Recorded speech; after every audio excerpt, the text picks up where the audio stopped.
শুক্রবার মানে স্পেশাল দিন। স্পেশাল দিনে আজকে স্পেশাল রান্না করলাম, সেটাই দেখতে পারবেন এই ভিডিওতে। এভরিওয়ান আসসালামু আলাইকুম, সবাই কেমন আছেন? আশা করি সবাই ভালো আছেন। আমরা আপনাদের দোয়া ইনশাআল্লাহ অনেক ভালো আছি। শুক্রবারে আজকে সামান্য কিছু নাস্তা তৈরি করলাম, সেটা হচ্ছে রুটি বানিয়েছি আর আলু ভাজি করেছি, সাথে ডিম ভাজি আর ডাল তো আছে। এদিকে আমি এক চুলাতে আলু ভাজি বসিয়ে দিয়েছি আর একদিকে আমি রুটিগুলো বানিয়ে ছেঁকে নিচ্ছিলাম তাওয়াতে, কারণ বাচ্চার মাদেরকে অনেক দ্রুত কাজ করতে হয়। যাদের বাচ্চা আছে তারাই বুঝতে পারে কিভাবে কাজ করতে হয়, আর না হলে খাওয়াটাই কষ্ট হয়ে যায়। হয় আপনাকে না খেয়ে থাকতে হবে, আবার আপনার ফ্যামিলিকেও না খেয়ে রাখতে হবে। সবাইকে খুশি রাখার জন্য অনেক কষ্ট হবে, এটাই হচ্ছে আমাদের মেয়ে মানুষের জীবন। তো যাই হোক, আপনাদের সাথে গল্প করতে করতে আমার রুটি বানানো হয়ে গেছে আর রুটিগুলো মাশাআল্লাহ অনেক ফুলছে, আপনারাই দেখতে পেরেছেন। তো আমার সকালের নাস্তা রেডি, এখন খাওয়া দাওয়া করবো, তারপর আবার চলে যাব দুপুরে রান্না করতে।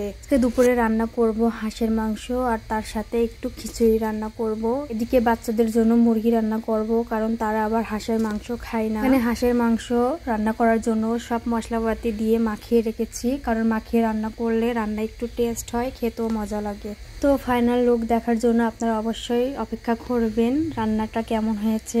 একটা কথা, এদিকে আমি যেদিনই খিচুড়ি রান্না করি হঠাৎ দেখে বৃষ্টি চলে এসেছে। তো আমার কপালটা অনেক ভালো, কারণ ঠান্ডার সময় খিচুড়ি খেতে অনেক মজা লাগে। আমার প্রচুর রান্নাঘরে অতিরিক্ত বাতাস, যার কারণে জানালা দিয়ে আমাকে রান্না করতে হচ্ছে। এক চুলাতে আমি মুরগি বসিয়ে দিয়েছি আর এক চুলাতে হাঁসের মাংস বসিয়ে দিয়েছি। ভালোভাবে আমি হাঁসের মাংসটা কষিয়ে নিচ্ছি, কারণ ভালোভাবে না কষালে আবার মাংসটা খেতে গন্ধ করবে, যেহেতু হাঁসের মাংস। আজকে খিচুড়িটা আমি প্রেসার কুকারে রান্না করব, তার কারণ আমার হাতে অনেক সময় কম। সবকিছু ভাজি করে তারপরে প্রেসার কুকারেতে খিচুড়িটা বসিয়ে দিচ্ছি।